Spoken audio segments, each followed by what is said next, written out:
அதாவது நாகரிகம் அப்படின்னு பேசுறதுக்கு திமுகவுக்கு ஒரு அருகதை இருக்கா அப்படின்னு தெரியல நம்மளுக்கு. நீங்க சொன்ன மாதிரி திமுக சரியில்லை, திமுக மக்களிடம் மன்னிப்பு கேட்க வேண்டும், இல்லையா தர்மேந்திர பிரதான் பேசுறது தவறுன்னு எக்ஸ்போஸ் பண்ணி மீண்டும் இன்னொரு முறை மன்னிப்பு கேட்க வேண்டும். மாறாக குறிப்பா அவருடைய அந்த தொகுதியில அந்த மேகதாது அணை கட்டுவதற்காக அந்த பணிகளை மேற்கொள்வதற்காகவும் அதற்காக தான் நாங்க பண்ணிருக்கோம் சொல்றாங்க.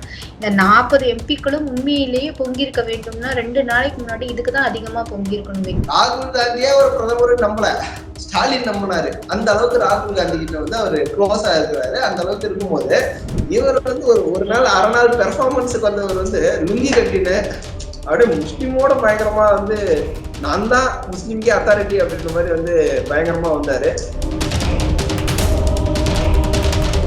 டாக்ஸ் 24 நேயர்களுக்கு வணக்கம். நம்முடன் இன்று இணைந்திருப்பவர் விக்னேஷ் நம்மோட இணைஞ்சிருக்காரு. வணக்கம் விக்னேஷ், வாங்க பேசலாம் நிகழ்ச்சிக்கு உங்களை வரவேற்கிறோம். வணக்கம் மேடம். என்ன மேடம் இன்னைக்கு ஒரே பரபரப்பான டாபிக்கா இருக்குது. பாராளுமன்றமே திணற விட்டு 40 சிங்கங்களும் கர்ஜித்ததுல பாஜக அதிர்ந்திருக்குன்னு நினைக்கிறேன். 40 சிங்கங்களும் கர்ஜித்ததா? எதற்கெல்லாம் கர்ஜிக்கல? எங்க பிரச்சனையை பேசணுமோ அங்க பேசல, எங்க மக்களுக்காக நிக்கணுமோ அங்க நிக்கல. ஆனா அதையெல்லாம் தாண்டி பாஜகவினுடைய அமைச்சர், மத்திய அமைச்சர் ஒரு வார்த்தை சொல்றாரு அப்படிங்கிறதுக்காக இன்னுமே கூட அவர் அதை சொல்ல வந்த அந்த வார்த்தைகளை கொஞ்சம் ஆழ்ந்து உற்று நோக்கினீங்கன்னா தெரியும். இங்க இருப்பவர்கள்ங்கிற அந்த மீனிங்ல தான் அவர் அந்த நாகரிகமற்றவர்கள்ங்கிற அந்த வேர்டை யூஸ் பண்றாரு. சோவாட்டை இவங்களுக்கு ஏதோ ஒண்ணு வேணும் இல்லைங்களா? எப்பவுமே டீலிமிட்டேஷன்ஸா இருக்கட்டும், இல்லைன்னா ஹிந்தி மும்மொழி கொள்கையா இருக்கட்டும், ஹிந்தி திணிப்பா இருக்கட்டும், அது கொஞ்சம் பிடிச்ச மாவா போனனால இன்னைக்கு ஒரு புது மாவா தர்மேந்திர பிரதான் அவர்களை நோக்கி தன்னுடைய குற்றச்சாட்டை நிரூபிச்சிருக்காங்க. குற்றச்சாட்டை தொடர்ந்து வைக்கிறாங்க. அதுக்கு ஊடகங்களும் நல்லா அவருக்கு ஒத்து ஊதிருக்காங்க அப்படிதான் நான் பாக்குறேன். ஏன்னா கனிமொழி அவர்கள் இவ்வளவு வீராவேசமா பேசுறாங்க. நீங்க நாகரிகமற்றவர்கள்னு எங்களை சொல்லல, தமிழர்களை சொன்னீங்க, தமிழக மக்களை சொன்னீங்க அப்படின்னு சொல்லி பொங்கி வராங்க. நீங்கெல்லாம் எவ்வளவு மேடை பேச்சுல எவ்வளவு பேரு எவ்வளவு அநாகரிகமா பேசுறீங்க. அதாவது இந்த கட்சி அந்த கட்சின்னு கிடையாது, கூட இருக்கும் சகோதரர்களை கூட நீங்க தவறா பேசுறீங்க மேடையில. அப்பெல்லாம் இந்த பொங்கல்லாம் பொங்கலையே அப்படிங்கிற மாதிரிதான் எனக்கு இருந்தது. வேங்கை வயலுக்கு பொங்கல, நாங்குநேரிக்கு பொங்கல. இன்னைக்கு பாருங்க, ஒரு ஸ்கூல்ல ஸ்ரீவைகுண்டம் பக்கத்துல ஒரு மாணவன் பரிசை கூடாது நீ அப்படின்னு சொல்லிட்டு வெட்டுற அளவுக்கு நடந்திருக்கு பள்ளிகள்ல. குறிப்பா அதுதான் விக்னேஷ் ரொம்ப ஒரு வருத்தப்பட வேண்டிய விஷயமா இருக்கு. ஊர் உலகத்துல எவ்வளவோ இஷ்யூஸ் இருந்தாலும் நம்ம ஓவர் கம் பண்ணி வரலாம். ஆனா ஸ்கூல்ஸ்ல கல்வி நிலையங்கள் எங்க ஒழுக்கங்களும் பண்பாடும் கற்றுத்தருமோ அந்த கல்வி நிலையங்கள்ல கூட இன்னைக்கு கொலை நடக்கும் கூடாரங்களாக மாறி போயிருக்கு தமிழகத்துல. அததான் நம்ம பாக்குறோம். ஏன்னா குழந்தைங்க கிட்ட பென்சில் சீவர் அந்த ஷார்ப்னர் கூட கொடுக்க கூடாதுன்னு. ஆனா கத்தியும் அருவாளும் இன்னைக்கு ரொம்ப சகஜமா மூவ் ஆகுது. அதுதான் ரொம்ப வருத்தமா இருக்கு. சோ இதெல்லாம் பார்க்கும்போது தமிழக அரசு ஏன் கண்டும் காணாம போறாங்க அப்படின்னு தான் வருது. இதுக்குதான் அவங்க பொங்கிருக்கணும். இளைய தலைமுறை, குறிப்பாக அடுத்த தலைமுறை கல்வியை மறந்து போதை கலாச்சாரத்தில் ஈடுபடுவதை பார்த்து அதுக்குதான் அந்த தமிழக எம்பிக்கள் பொங்கிருக்கணும். அதை தாண்டி நீங்க 40 பேரும் உங்க தொகுதிக்கு போய் மக்களுக்கு என்ன செஞ்சோம் அப்படிங்கறத பார்த்திருக்கணும். ஏன்னா கிட்டத்தட்ட 2 டேர்முக்கு மேல இவங்களே செலக்ட் பண்ணி அமைச்சிருக்காங்க. என்ன பண்ணிருக்காங்க, என்ன இதுங்கிறத பார்க்கணும். மக்கள் பிரச்சனைக்கு போராட்டத்துக்காக களத்துல முன்னிற்கணும். மக்களுடைய பிரச்சனைகளுக்காக வீதிக்கு போராடி இருக்கணும்.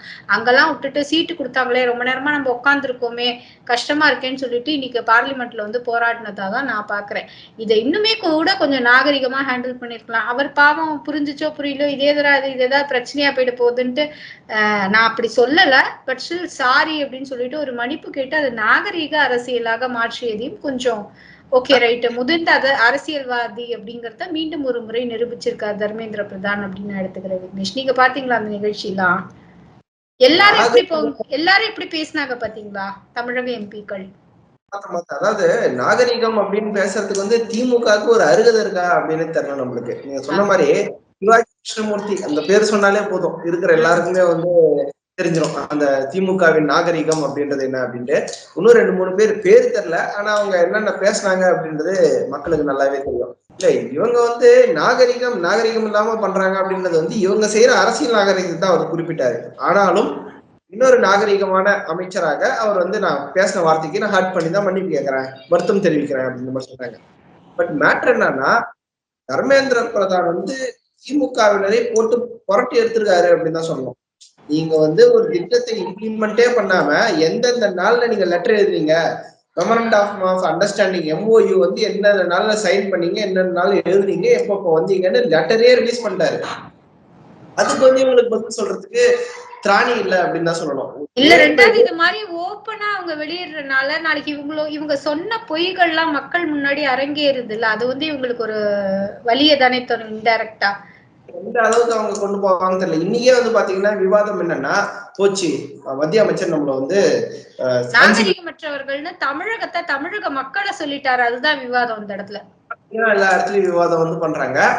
போட்டு புரட்டி எடுத்தாங்க 40 எம்பிகளையும். நீங்க வந்து ஒரு கிட்டத்தட்ட ஒரு சூப்பர் சிஎம்ன்ற வார்த்தை யூஸ் பண்ணிருக்காங்க. சிஎம் ஒருத்தர் ஒத்துக்கிறாரு, சூப்பர் சிஎம் வந்து அதை ரிஜெக்ட் பண்றாருன்றாங்க. இங்க என்ன வந்து நிழல் உலக ஆட்சி ஏதாவது நடக்குதா அப்படின்றதுதான் விவாதமாக இருக்கும். சிஎம்க்கு தெரிஞ்சுதான் இந்த டிசிஷன் எல்லாம் எடுக்கிறாங்களா? சிஎம் ஒரு முடிவு எடுத்துட்டாரு, அதை ஓவர் ரைட் பண்ற அளவுக்கு ஒரு சூப்பர் சிஎம்க்கு ஒரு பவர் இருக்குன்னா நிழல் உலக ஆட்சி யார் கையில் இருக்கிறது அப்படின்னு ஒரு கேள்வி எழுதா இல்லையா? இல்லைன்னா சிஎம்க்கு நடக்கிறதெல்லாம் தெரியுதா? சிஎம்க்கு ப்ராப்பரா இன்ஃபார்ம் பண்றாங்களா? இல்ல யாரோ ஒருவர் எழுதி கொடுப்பதை மட்டும் சிஎம் படிக்கிறாரா அப்படின்ற பயம் நம்மளுக்கு வருது. ஏன்னா தமிழகத்துல இந்த போதைப் பொருள் பழக்கங்கள் இருக்கிறத கண்கூடாக நம்ம பாக்குறோம், சட்டம் ஒழுங்கு சீர்கெடுவதை பாக்குறோம், நீதிமன்ற வளாகத்திலேயே வந்து கொலை நடக்கிறத பாக்குறோம்.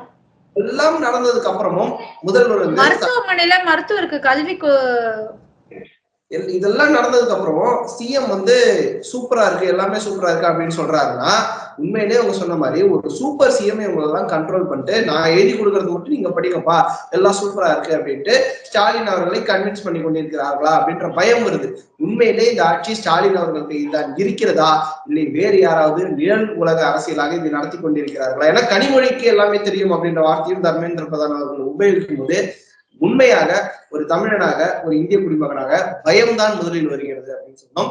நிச்சயமாக கனிமொழி அவர்கள் தார்மீக உரிமை இருக்கிறது இதை பத்தி கிளாரிஃபையா வெளியில சொல்றதுக்கு. ஏன்னா தர்மேந்திர பிரதான் அவர்கள் கல்வி அமைச்சர் அந்த 5 விளைச்சலாம் விட்டுருங்க, மிகப்பெரிய குற்றச்சாட்டு சூப்பர் சிஎம் என்ற வார்த்தை யூஸ் பண்ணியிருக்காங்க. ஒருவேளை அவர் தவறா யூஸ் பண்ணிட்டா தர்மேந்திர பிரதான் அவர்களை அதற்காக மன்னிப்பு கேட்க வைக்க வேண்டும். ஏன்னா தமிழக மக்கள் ஓட்டு போட்டு ஸ்டாலின் அவர்களை வந்து தேர்ந்தெடுத்திருக்கிறாங்க. அப்ப நீங்க என்ன சொல்றீங்க, மீண்டும் ஒரு முறை தர்மேந்திர பிரதான் அவர்கள் மன்னிப்பு கேட்கணும்னு சொல்ல வரீங்களா விக்னேஷ்? சூப்பர் சிஎம் இல்லைன்னா சொல்றீங்க, சூப்பர் சிஎம் இல்ல அப்படின்றத திமுக வந்து எக்ஸ்போஸ் பண்ணி மன்னிப்பு கேட்க வைங்க. அவ்வளவு இதுவா இருந்தா. ஏன்னா மக்கள், தமிழக மக்கள் விஜய் சொன்ன மாதிரி, விஜய் ஒரு வீடியோ விட்டாரு பாருங்க, நீங்களும் நாங்களும் தான் திமுக ஆட்சியில அமர வைக்கிறோம். அந்த மாதிரி ஒவ்வொரு மக்களும் திமுக ஆட்சியில் வர வேண்டும் ஓட்டு போட்டு ஸ்டாலின் முதல்வராக வர வேண்டும், ஸ்டாலின் தான் வராரு, விடியல் தரப்பு வராரு அப்படின்னு நினைச்சுதான் எல்லாருமே ஓட்டு போட்டாங்க. ஆனா ஸ்டாலினுடைய முடிவை மாற்றி எடுக்கக்கூடிய ஒரு சூப்பர் சிஎம் ஆட்சியில் இருக்கிறார் அப்படின்றது தமிழக மக்களுக்கே ஒரு அதிர்ச்சியான விஷயம். ஒன்று, திமுக சரியில்லை, திமுக மக்களிடம் மன்னிப்பு கேட்க வேண்டும். இல்லையா தர்மேந்திர பிரதான் பேசுறது தவறுன்னு எக்ஸ்போஸ் பண்ணி மீண்டும் இன்னொரு முறை மன்னிப்பு கேட்க வேண்டும். மாறாக திமுக எம்பிக்கள் வந்து நாகரிகமற்றவர்களாக செயல்படுகிறார் அப்படின்னு சொல்றதுக்கு ஆல்ரெடி மன்னிப்பு கேட்டாரு, அதை விட்டுருங்க. மன்னிப்பு கேட்டது வந்து திருப்பி நம்ம நோடுறது வந்து தப்பு. உண்மையாக அக்கறை இருந்தால் இந்த சூப்பர் சிஎம் அப்படின்ற வார்த்தைக்கு திமுக மன்னிப்பு கேட்க வேண்டும், இல்லைன்னா பாஜகவை மன்னிப்பு கேட்க வேண்டும். விக்னேஷ், நீங்க என்ன கேட்டீங்கல்ல 40 எம்பிக்கள் வந்து நீங்க கர்ஜிச்சாங்க. நீங்க எங்க தெரியுமா கர்ஜிக்கணும்? 2 நாள் முன்னாடி நீங்க கவனிச்சீங்களா இல்லையான்னு தெரியல, ஆனா நீங்க ஒரு காணொலி போட்டிருந்தீங்க. மேகதாது அணை, அதாவது குறிப்பா கர்நாடக அந்த சட்டசபையில வந்து டி.கே. சிவகுமார் அவர்கள் பேசுறாரு, கர்நாடகத்தின் துணை முதலமைச்சர். இந்த மாதிரி வந்து நாங்க வந்து என்னுடைய தொகுதிக்கு மட்டும் அதிக நிதின்னு கேட்காதீங்க, கிட்டத்தட்ட 250 கோடி வந்து அந்த நீர்நிலைகளை சரி பண்ணதான் நாங்க போட்டிருக்கோம். குறிப்பா அவருடைய அந்த தொகுதியில வந்து அந்த மேகதாது அணை கட்டுவதற்காக, அந்த பணிகளை மேற்கொள்வதற்காகவும் அதற்காக தான் நாங்க பண்ணிருக்கோம் சொல்றாங்க. இந்த 40 எம்பிக்களும் உண்மையிலேயே பொங்கியிருக்க வேண்டும்னா 2 நாளைக்கு முன்னாடி இதுக்குதான் அதிகமா பொங்கியிருக்கணும் விக்னேஷ். பார்லிமெண்ட்ல ஸ்தம்பிக்க வச்சிருக்கணுங்க. போயிட்டு மேகதாது அப்படின்னு பேசி, கூட்டணி கட்சி தானே காங்கிரஸ், சரிப்பா பிஜேபி எல்லாமே உங்களுக்கு அகென்ஸ்டா பண்ணதே வச்சுக்கோங்க, கூட்டணி கட்சி தானே. ஸ்டாலின் வந்து ஒரு போன் கால் பண்ணாருன்னா ராகுல் காந்தி எடுத்து பேச மாட்டாரா? இல்ல மல்லிகார்ஜுன கார்கே போய் கர்நாடக எல்லையில உட்காரட்டுமேங்க, என்னங்க இப்ப தப்பா போச்சு மக்களுக்காக? கர்நாடக எல்லையில போய் உட்கார வேண்டியதானேங்க. நேரம் கர்நாடகா கிளம்பி போங்களேன். ஆனா ஸ்டாலின் கிட்ட நம்ம ஏமாந்து போன ஒரு விஷயம் இதுதான். போன வாட்டி அந்த எதிர்கட்சி தலைவராக INDA அலையன்ஸுக்கு வந்து அவர் ஒரு தடவை போனாரு, டெல்லிக்கு போனாருன்னு நினைக்கிறேன். அங்க போகும்போது பிரசாத் கேக்குறாங்க, நீங்க வந்து டி.கே. சிவகுமார டைரக்டா பார்க்க போறீங்க, காவிரி பத்தி பேசுவீங்களான்னு கேட்டா, அது அப்புறமா பேசிக்கலாம், இது வந்து INDA பாஜகவை தோற்கடிக்கிறது அப்படின்றதுக்காக தான் இதுல முக்கியம் அப்படின்றாங்க. நம்ம என்ன புரிஞ்சுக்கணும்னா சீட்டு பேரம் பேசுறது தான் முக்கியம், காவேரி எல்லாம் அதுக்கப்புறம் வெயிட் பண்ணலாம் அப்படின்ற மாதிரிதான் அது நம்மளுக்கு தோணுச்சு. அப்பயே வந்து நம்மளுக்கு தெரிஞ்சு போச்சு இவங்க எந்த அளவுக்கு இது சீரியஸா எடுக்க போறாங்க அப்படின்ட்டு. நீட் என்ன சொன்னாங்க, அது சென்ட்ரல் கவர்மெண்ட் கிட்ட தான் பவர் இருக்குது, அவங்க விட மாட்டேங்கிறாங்க அப்படின்ட்டு டைரக்டா உண்மையை ஒத்துக்கினாங்க. அந்த மாதிரி இது காங்கிரஸை எங்களால எதிர்த்து கேள்வி கேட்க முடியலப்பா, நாங்க சரண்டர் ஆயிட்டோம், எங்களுக்கு காங்கிரஸை பார்த்தா பயம், உள்ளூர்ல நாங்க மிரட்டுவோம், ஆனா கும்மிடிப்பூடி தான்னா உசூர் பாடுற தான்னா எங்களால பேச முடியாது அப்படின்ற அளவுக்கு அந்த உண்மையை ஒத்துக்கொண்டாங்கன்னா பிரச்சனை கிடையாது. அதுக்கு தமிழக மக்கள் ஆல்டர்னேட் சொல்யூஷன் பார்த்துப்பாங்க. ஸ்டாலின் வந்து இதே எதிர்கட்சி தலைவரா இருக்கும்போது அப்பா காவிரியில 2 சொட்டு தண்ணி கம்மியா இருந்திருந்தா என்ன அட்டகாசம் பண்ணிருப்பாங்கன்னு நல்லாவே நம்மளுக்கு தெரியும். ஆனா இங்க இவங்களோட ஆட்சி, அங்க அவங்களோட கூட்டணி கட்சியோட ஆட்சி. ஒண்ணு தமிழ்நாடு காங்கிரஸ்ல நீ எங்க மேகதாது இல்லைன்னா உங்களுக்கு ஒரு சீட்டு கூட இங்க கொடுக்க மாட்டேன், தமிழ்நாட்டுல காங்கிரஸ் அரசியல் ஆனாத ஆயிடும் பாரு அப்படின்னு மிரட்டுற அளவுக்கு இருக்கலாம். அவ்வளவு ஏங்க காங்கிரஸ்காரங்களே ராகுல் காந்தியை பிரைம் மினிஸ்டர் கேண்டிடேட்னு சொல்லல, இவர் தான் வந்து ராஜீவ் மகனே வருக அந்த மாதிரி ஏதோ ஒரு டைலாக் சொன்னாரு, நேருவின் பேரனே வருக ஏதோ சொல்லிட்டு நீங்க தான் பிரதமர் ஆகணும் அப்படின்ற மாதிரி ஒரு பஞ்ச் அடிச்சாரு ஸ்டாலின் தான். ராகுல் காந்தியே ஒரு பிரதமர் நம்பல, ஸ்டாலின் நம்பினாரு. அந்த அளவுக்கு ராகுல் காந்தி கிட்ட வந்து அவரு க்ளோஸா இருக்கிறாரு. அந்த அளவுக்கு இருக்கும்போது ராகுல் காந்திக்கு ஒரு போன் அடிச்சு என்னப்பா உங்க ஆட்சி வந்து எங்களுக்கு தண்ணி தர மாட்டேன்னு சொல்லுது, இது நியாயமா அப்படின்னு கேட்ட ராகுல் காந்தி சொன்னாருங்க ஒரு தடவை பார்லிமெண்ட்ல, நான் தமிழ் இல்ல அதனாலதான் எனக்கு அந்த உணர்வு இருக்குது, நானும் தமிழ்காரன் அப்படின்னு சொன்னாரு. ரொம்ப சந்தோஷம். அவர் என்ன சொல்லல சொல்லுங்க, ராகுல் காந்தி எல்லாமே நிறைய சொல்றாரு. தமிழ்னா தமிழ் பாரு, அது காஷ்மீரினா காஷ்மீரின் பாரு, இந்த பக்கம் வெஸ்ட் பெங்கால்னா ஆமா நானும் வங்காளக்காரன்னு சொல்லுவாரு, அப்புறம் அந்த பக்கம் மகாராஷ்டிரன் பாரு, எல்லா இடத்துலயும் அவர் சொல்லுவாரு. அதான் கம்பி கட்டுற கதையா வந்து எல்லாம் சொல்ல வேண்டியதுதான், நானும் உணர்வாள் தமிழன் அப்படின்னு சொல்லிக்க வேண்டியதுதான். ஆனா மேகதாதுன்னு வரும்போது அதை பத்தி ஆளு ஒருத்தர் கூட பேச மாட்டேங்கிறாங்க, மேகதாது பேச மாட்டேங்கிறாங்க, இல்லாத டீலிமிட்டேஷன் போயிட்டாங்க.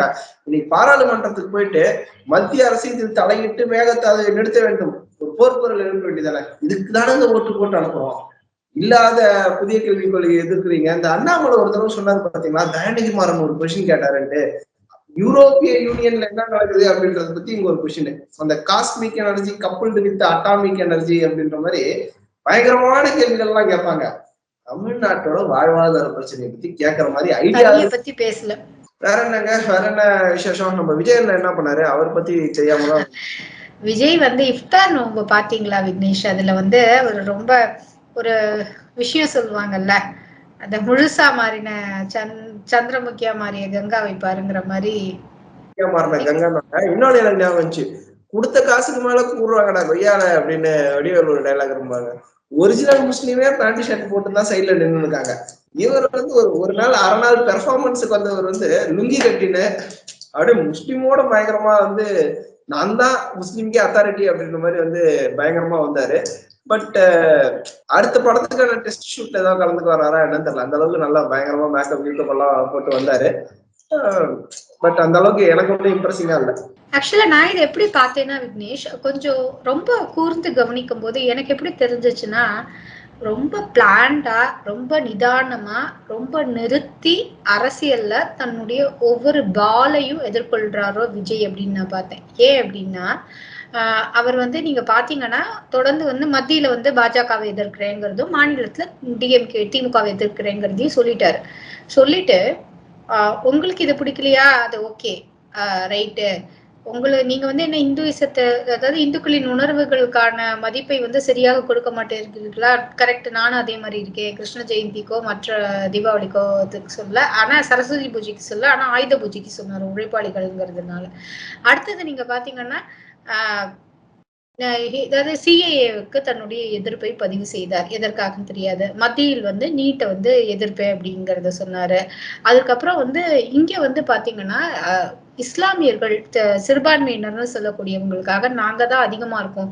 இன்னைக்கு தமிழ்நாட்டுல தமிழ் மாநிலத்துல யாருக்கு வந்து ஒரு நிறைய ஓட் பெர்சன்டேஜ், உங்களுடைய ஓட் பெர்சன்டேஜ் போகணும்னா கண்டிப்பா அது டிஎம்கே கூட்டணிக்கு தான். அது கூட்டணினால அவங்களுக்கா இல்ல அவங்கனால கூட்டணிக்காங்கிறது தெரியாது, ஏதோ ஒரு ரேஷியோ, பட் அவங்களுக்கு வந்து அதிகமான ரேஷியோ. ஏன்னா ஜெயலலிதா இருந்த வரைக்கும் அதிமுகங்கிறது வேற. அப்ப வந்து அவங்களுக்கு பாகுபாடு இல்லாம சில பேர் வந்து விருப்பப்பட்டு கூட ஓட்டு போட்டதுலாம் வந்து இந்த மதம் அந்த மதம் அந்த அந்த ஜாதி அதெல்லாம் தாண்டி ஒரு உணர்வுக்காக அதிமுகவுக்கு ஓட்டு போட்டவங்க வந்து தமிழகத்துல வந்து அதிகம், ஜெயலலிதா மேடம் இருந்த வரைக்கும். சோ அப்படி இருக்கும்போது அவங்களுக்கு எல்லாருக்கும் நான் ஒரு மாற்று சாய்ஸா இருக்கேன் அப்படின்னு சொல்லி பார்த்தேன். சில ஊடகங்கள் வந்து என்ன பண்ணாங்க, தொடர்ந்து வந்து அவர் வீட்டை விட்டு கிளம்பி விட்டார், அவர் இப்பொழுது நடக்கிறார், அவர் இப்பொழுது இந்த நோன்பு நோக்க போகிறார், காலையிலிருந்து உண்ணாமல் இருந்து நோன்பு நோத்தார் அப்படிலாம் சொன்னாங்க. காலையில இருந்து சாப்பிடாம இருந்தாதான்ப்பா அது நோன்பு அப்படிங்கிற மாதிரி ஒரு காமெடி கூட எனக்கு தோணுச்சு. அப்புறம் வந்து அவர் அனைவருடனும் உட்கார்ந்து தன் கஞ்சியை தானே எடுத்து குடித்தார் அப்படின்னு வேற சொன்னாங்க. அவரோட கஞ்சி அவர் தனியா குடிப்பாங்க, வேற யாரும் ஊட்டி விடுவாங்க அப்படின்னு நினைச்சேன். சோ இந்த மாதிரி எல்லாம் வந்து கொஞ்சம் ஹைப்ப கொடுத்தா கூட இதுதான் வெந்து கொண்டிருக்கிறது அப்படின்னு சிக்கன் கொதிக்கிறதா உண்மையாவே அதை மட்டும் தான் காமிக்கல. அந்த நோம்பு கஞ்சி இது விஜய் அவர்களுக்காக செய்யப்பட்ட கஞ்சி, விஜய் குடிக்கும் கஞ்சி இங்கே கொதித்து கொண்டிருக்கிறதுன்னு அடுப்படிக்குள்ள கொண்டு போய் தான் கேமராவை காமிக்கல, பாக்கி எல்லாம் காமிச்சாங்க. அப்படிதான் நான் நினைச்சேன். தொடர்ந்து அந்த போல ஒரு ஹைப்பு கொடுத்து அவர் வந்து மக்கள் வெயிட் பண்றாங்க அப்படிங்கறதெல்லாம் காமிக்கும் போது சரி ஓகே ரைட், அவருமே அவருடைய அந்த அந்த அந்த ஸ்பேஸ வந்து ரொம்ப கரெக்டா கெத்தா ஆடுறாரோ. இங்க வந்து எப்பவுமே வந்து நீங்க விஷயம் எல்லாம் தெரிஞ்சிருந்தாலும் தமிழகத்துல அந்த மாதிரியான ஒரு பீப்புள் எல்லாம் வேணாம். மக்களோட உணர்வுகளோட நீங்க கொஞ்சம் பேலன்ஸ்டா ஒரு ஒரு கணக்கு போட்டீங்கன்னாலே நீங்க ஜெயிச்ச மாதிரி தான் கிட்டத்தட்ட. அந்த மாதிரியான ஒரு பேலன்ஸ்டான மக்களோட எமோஷன்ஸோட ஒரு கனெக்ட் ஆகிற ஒரு வேலையை விஜய் தொடர்ந்து செய்து கொண்டிருக்கிறாரோ. 2026 வரைக்கும் பெருசா களத்துல வந்து நிக்கலனாலும் நீங்க சொல்ற மாதிரி கண்டிப்பா பிரசியை மீட் பண்ண டீம் கூட தொடர்ந்து இந்த மாதிரியான ஒரு எமோஷனல் அரசியலை முன்னெடுப்பாரா விஜய் அப்படிங்கறதையும் நான் பார்த்தேன் அந்த இடத்துல. வந்து விஜயா நம்ப மாட்டாருங்க, நான் இவ்வளவு பண்ணிட்டேனா அப்படின்னு கேட்பாங்க. நீங்க என்னன்னா இவங்க குடுக்குற ஹைப்லதான் அது இவ்வளவு பெருசா இருக்கு. அததான் நான் சொல்ல வரேன். அந்த எமோஷனல் கனெக்ட மட்டும் சினிமால எப்படி அவர் நடிக்கும் போது நமக்கு தலைவன்டா சூப்பர்டான்னு சொல்லிட்டு நம்ம எழுந்து ஒரு கத்துறோம் இல்லைங்களா, அந்த மாதிரியான ஒரு மெசேஜ் வந்து அவர் அரசியலுக்கும் கடத்துறாரு. சினிமா பாணியில் அரசியல் அப்படிங்கிற மாதிரி வேணா வச்சுக்கலாம். அரசியல்னா நீங்க பவன் கல்யாண் பாருங்க, உண்மையிலே அரசியல் வந்து சினிமா மாதிரி நடத்தி காமிச்சாரு அவரு. சந்திரபாபு போது அவர் உட்கார்ந்து தர்ணா உட்கார்ந்ததாகட்டும், நாமினேஷன் ஃபைல் பண்ணும்போது கார் மேலேயே உட்காந்து ஒரு ஓப்பன் ரோட் ஷோ போனதாகட்டும், சினிமா மாதிரி நடத்துறதா அப்படி நடத்தினாரு. எம்ஜிஆர் ஒரு வகைனா பவன் கல்யாண் வேற ஒரு வகை அப்படின்னு சொன்னா, எம்ஜிஆர் கட்சி அரசியலே அவர் ஊறி வந்தாரு, பவன் கல்யாண் சினிமா மாதிரி பண்ணாரு. அந்த மாதிரி பண்றதுக்கெல்லாம் விஜய் பவன் கல்யாண் நம்ம பேசும்போது அவர் எவ்வளவு கிரிட்டிசைஸ் செஞ்சிருக்காங்கல்ல. நீங்க வந்து சினிமால அவர் மிகப்பெரிய ஹீரோவா இருந்தா கூட அரசியல்ல அவர் ஒரு ஜீரோவாக தான் பார்க்கப்பட்டாரு, ஜீரோவாக தான் விமர்சிக்கப்பட்டார். இன்னொன்னு எல்லாருக்குமே வந்து அந்த சிறுபான்மையினரை சாட்டிஸ்ஃபை பண்ணக்கூடிய அரசியல் பண்றது வந்து ரொம்ப ஈஸி. ஆனா பவன் கல்யாண் தைரியமாக வால் ஏந்தி பெருமாள் பாலாஜி வெங்கடாச்சலபதியோட போட்டோவை கையில எடுத்து ஒரு ஹிந்துத்துவ அரசியல் தான் நான் பண்ண போறேன், என்னுடைய மதம் என்னுடைய இனம் நான் காக்கிறேன் அப்படின்ட்டு தைரியமாக, அதுக்கே ஒரு தைரியம் வேணுங்க. பாலிடிக்ஸ் யாரு வேணாலும் பண்ணலாம், ஆனா உண்மையான பாலிடிக்ஸ் தைரியமான பாலிடிக்ஸ் பண்றது அப்படின்றது வந்து ஒரு மேட்டர் இருக்குது இல்ல. இப்ப கூட பாருங்க, ஒரு முழு சனாதனவாதி மாதிரி என்டிஆருக்கு அடுத்து நான் தான் அப்படின்ற மாதிரி எஸ்டாப்ளிஷ் பண்றதுல அந்த ஃபுல்லா அந்த சனாதனவாதி மாதிரியே ட்ரெஸ் எல்லாம் பண்ணிட்டு அப்படியும் இத்தனைக்கும் நீங்க பாத்தீங்கன்னா அவருடைய பர்சனல் லைஃப்ல அவர் வந்து அவருடைய அந்த குடும்ப வாழ்க்கையாக இருக்கட்டும், இல்லைன்னா அவருடைய மனைவி குழந்தைகளை பற்றி கூட இன்று வரை டில் நவ் டேட் அவர் வந்து துணை முதலமைச்சராக இருந்தாலும் டில் நவ் டேட் அவரை பத்தி ஒரு விமர்சனம் வந்து தொடர்ந்து ஊடகங்கள்ல ஊடகம் மூலமாகவும் மக்கள் கிட்ட பரப்பப்படுது. பயப்படுறவங்க வந்து விஜய் வந்து அந்த மாதிரி விமர்சனத்துக்கு பயப்படுறவரு. சோசியல் மீடியால இதை சொல்லிட்டாங்களா, ரைட் நாளைக்கு அதை பண்ணிடலாம், இந்த இடத்துல அப்படி மீன் போட்டாங்களா, ரைட் நம்ம இப்படி பண்ணலாம் அப்படின்னு சோசியல் மீடியாக்காக அரசியல் செய்பவர் விஜய். இந்த மாதிரி விமர்சனத்துக்கு பயப்படாம பவன் கல்யாண் பண்ணாரு. குறைஞ்சபட்சம் ஒரு எலெக்ஷன்ல தோத்தாலும் அடுத்த எலெக்ஷன்ல பவன் கல்யாண் மாதிரி டெபுட்டி சீஃப் மினிஸ்டர் ஆயிடலான்ற ஒரு கணக்கோட தான் விஜய் வந்திருக்காரு. ஆனா அதுக்கு பவன் கல்யாண் மாதிரி அரசியல் பண்ணணும்ல, பவன் கல்யாண் மாதிரி உண்மை பக்கம் நிக்கணும்ல, பவன் கல்யாண் மாதிரி ஒரு சினிமா மாதிரி அரசியல்ல தன்னை சுத்தி இயங்குற அளவுக்கு பண்ணணும்ல, பவன் கல்யாண் மாதிரி களத்துல இறங்கி பண்ணணும்ல, பவன் கல்யாண் மாதிரி மக்கள் கிட்ட போய் பேசணும்ல. நீங்க பாதிக்கப்பட்ட மக்கள் கிட்டயே போயிட்டு அங்க பிரச்சார துணியில தான் பேசுறீங்க பரந்தூர்ல போயிட்டு. இன்னொன்னு சாராயம் குடிச்சவனை வந்து பாக்குறதுக்காக நீங்க போறீங்க. பவன் கல்யாண் கூட இல்ல, பீகார் முதலமைச்சர் நிதிஷ்குமாருக்கு ஒரு தைரியம் இருந்துச்சு, நான் வந்து சாராயம் குடிச்சு செத்தவனுக்கு எந்த விதமான நஷ்டீடும் கொடுக்க மாட்டேன், சாவுன்னு தெரிஞ்சுதானே நீ சாராயம் குடிச்ச அப்படின்னு தைரியமா சொன்னாரு. அந்த மாதிரி தைரியமா பேசுறதுக்கு ஒரு மனசு வேணும். எல்லாரும் கள்ள சாராயம் குடிச்சவனை பாக்குறதுக்கு போயிட்டாங்களா, ரைட் நம்மளும் கிளம்பி விடுவோம். எல்லாரும் பறந்தூர்ன்றாங்களா, நம்மளும் கிளம்பி விடுவோம். வேங்க சொல்றாங்களே அங்க எதுங்க கிளம்பி போறது, அதெல்லாம் வேணாம் அப்படின்னு அப்படியே விட்டுட்டாரு. திடீர்னு நாளைக்கு +2 பசங்களுக்கு அவார்டு கொடுத்தா நம்மளுக்கு ஓட்டு வருமா, ரைட் அவங்களுக்கு கூட. இந்த மாதிரி ஒரு சோசியல் மீடியாவுக்கு அரசியல் பண்றதெல்லாம் வந்து எந்த விதமான பிரயோஜனமும் இல்லை அப்படின்றதான் நான் பாக்குறேன். தொடர்ந்து சீமான் வந்து அவரு இதுக்கு என்னங்க விமர்சனம், அவருக்கு தோணுது அவருக்கு செய்யறாரு. ஒரு நாள் குல்லா போடணுங்கிற அவசியம் எனக்கு கிடையாது. நான் உணர்வுக்காக வாழறவன், உணர்வுள்ள தமிழன். எனக்கு நிறைய ஃப்ரெண்ட்ஸ் இருக்காங்க, அவங்க பிரியாணி தருவாங்க, நாங்க சாப்பிடுவோம் போவோம் வருவோம். ஆனா அதுக்காக நான் குல்லா போட முடியாதுன்னு சொல்லியிருக்காரு. பாத்தீங்களா? இது ஒரு நல்ல விஷயமா தான் நான் பாக்குறேன். அப்பார்ட் ஃப்ரம் சீமானுடைய பல கருத்துக்களை நம்ம வந்து முரண்படுறோம். பட் இது ஒரு நல்ல விஷயம்தான். மத நல்லிணக்கம் அப்படின்றத முக்கியம். மத சார்பின்மை அப்படின்றதுல நம்ம எல்லாரும் ஒரு மதத்தை சார்ந்திருப்போம். நீங்க ஒரு மதத்தை இருப்பீங்க, அந்த மதத்தை சார்ந்திருப்பீங்க, நான் ஒரு மதத்தை சார்ந்திருப்பேன். ஆனா இன்னொரு மதத்தை நம்ம இழிவுபடுத்தணும். கண்டிப்பா கண்டிப்பா. அரசு மத சார்பற்ற அரசாக இருக்குது அப்படின்றத விட மத நல்லிணக்கமான அரசா இருக்கணும் அப்படின்றதான் முக்கியம். ஏன்னா அம்பேத்கர் அவர்களே மத சார்பின்மை அப்படின்ற வார்த்தையை வந்து சேர்க்கல. சோ அந்த மத சார்பின்மை ஏன் நான் ஒரு ஹிந்துவா இருந்து கொண்டே நான் வந்து ஒரு முஸ்லீம் நண்பனோட பழக முடியாதா? தாராளமா பழகலாம். ஒரு முஸ்லீமாக இருந்து கொண்டே இப்போ எனக்கு வந்து ஒரு அடிஷனலா தோணுதுன்னு வச்சுக்கோங்க, ஒரு இறை வழிபாட்டுல வந்து சரி மசூதிக்கு போனா என்ன அப்படின்னு தோணுச்சுன்னா அது தப்பு கிடையாது. நான் கூட துபாய்க்கு போனபோது அங்க ஒரு உலகத்திலே பெரிய மாஸ்க் கட்டியிருக்காங்க அப்படின்ற மாதிரி அங்க போனோம். அங்க வந்து அவங்களுடைய வழிபாட்டு முறை அப்படின்ற மாதிரி சொன்னாங்க. சும்மா நம்மளும் தலையில அந்த கர்ச்சிஃப் மாதிரி எல்லாம் கட்டிட்டு அது போயிட்டு வந்தோம். அங்க போயிட்டு நான் செல்ஃபி எடுக்கிறேன் பாரு, மசூதியில நான் நின்று அது பண்றேன் பாரு, அந்த மாதிரி எல்லாம் பண்ணல. ஏன்னா அங்க ஒரு வழிபாட்டுக்குன்னு போறாங்க. நம்ம டூரிஸ்ட்னு அந்த ஊருக்கு போகும்போது இது எங்களுடைய கலாச்சாரம், இது எங்களுடைய வழிபாட்டு தலம், நீங்க பாருங்க அப்படின்னு அவங்க அந்த டூரிஸ்டா அவங்க கூப்பிடும்போது ஆஹா ஓகே இதுதான் உங்க கலாச்சாரமா, இதுதான் வழிபாட்டு முறையா அப்படின்னு தெரிஞ்சுக்கிற ஆர்வத்தில் நம்ம வந்து போறோம். அதே மாதிரி ஒரு இஸ்லாமிய நம்ம கோயிலுக்கு வரணும் அப்படின்னா ஆவலோட வரவேற்பு பண்ணாரு. பாருப்பா இப்படிதான் சிலைகள் இருக்கும், இப்படிதான் நாங்க கும்பிடுவோம், இப்படி நின்று கையெடுத்து கும்பிடுவோம், இதுதான் எங்க வழிபாட்டு முறை, இனி அப்படி கும்பிடணும்னு அவசியம் கிடையாது. நான் ஆர்வமா வந்து எக்ஸ்பிளைன் பண்ணுவேன். இந்த மாதிரி மத நல்லிணக்கமா இருக்கணுமே தவிர நான் வந்து அப்படியே நான் மாறிடுறேன், அப்படியே கெட்டப்பாவே நான் மாத்திட்டே வந்து உங்க கூட வந்து நான் பண்றேன் அப்படின்னு பண்றதுலாம் ஒரு சின்ன பிள்ளைத்தனமான பிராண்டிங் அரசியல் தான் பாக்குறேன். இதை விட இன்னொரு விஷயம் என்னன்னா, இங்க வந்து உண்மையிலே நடக்குது என்னன்னா, இவங்க இந்த அரசியல் தலைவர்களா இருக்கட்டும், இல்லைன்னா நான் பேர்லாம் சொல்ல விரும்பல, ஏதாவது ஒரு அரசியல் கட்சிகளாக இருக்கட்டும், இவங்களாதான் வந்து மக்களை வந்து நீங்க சொல்வீங்கல்ல இந்த அப்பீஸ்மெண்ட் பாலிடிக்ஸ்னு சொல்லிட்டு ஓட்டுக்காக ஒரு அரசியல், அதை வந்து இந்த மதத்தை முன்னிறுத்தி, இந்த சமயத்தை முன்னிறுத்தி, இந்த இனத்தை முன்னிறுத்தி நடத்துறாங்களோ அப்படிங்கிற ஒரு கேள்வி எழுது விக்னேஷ். ஏன்னா வந்து உண்மையிலே பாத்தீங்கன்னா இங்க வந்து ஒரு இந்துக்கள் கோயில் பண்டிகைக்கு வந்து பாத்தீங்கன்னா இஸ்லாமியர்கள் வந்து சீர்தட்டு எடுத்துட்டு வராங்க. நம்ம கிராமங்கள்ல நீங்க சொல்லுவோம் கிராமங்கள்லாம் முன்னேறலாம், அவங்களுக்கு எல்லாம் ஒரு எதையும் அக்செப்ட் பண்ணிக்கிற தன்மை இல்லைங்க. அந்த இடத்துல இஸ்லாமியர்கள் வந்து சீர்தட்டை ஏந்தி கொண்டு அம்மனுக்காக சீர்தட்டை எடுத்து கொண்டு வராங்க. எவ்வளவு பெரிய விஷயம் இல்ல? அம்மனுக்காக ஒரு அதை வந்து நம்ம இந்துக்கள் வந்து நிறைய பேர் அதை ரொம்ப பயபக்தியோட வாங்கி அதை கடவுளுக்கான காணிக்கையா செலுத்துறாங்க. கடவுளுக்கு அந்த சீரை வந்து சமர்ப்பிக்கிறாங்க. சோ இதெல்லாம் பார்க்கும்போது ஒரு மாதிரி சோ எங்கேயோ ஒரு இடத்துலன்னு இல்ல, நிறைய இடத்துல அவங்க ஒரு உணர்வால ஒருவருடன் ஒருவர் பின்னி பிணைந்து ஒரு சகோதரர்களாக தான் வாழ்ந்து கொண்டிருக்காங்க. அது வந்து இந்தியா முழுக்கும் இல்ல, தமிழகத்துல கூட அப்படிதான் இருக்காங்க அப்படிங்கறதுதான் இந்த மாதிரியான நிகழ்வுகள்லாம் நமக்கு சொல்லுது. பட் ஸ்டில் அதை தாண்டி இந்த அப்பீஸ்மெண்ட் பாலிடிக்ஸ் இந்த இடத்துல வந்து ஒரு அரசியல் செய்ய அவசியமாகிறது. இதை வந்து தொடர்ந்து மக்கள் கிட்ட வந்து இந்த மாதிரியான ஒரு விஷயங்களை இன்ஜெக்ட் பண்றதே இந்த அரசியல் கட்சிகள் தானோ, பொலிட்டிக்கல் பார்ட்டிஸ் தானோ அப்படிங்கிற ஒரு கேள்வி கூட எழுது விக்னேஷ்.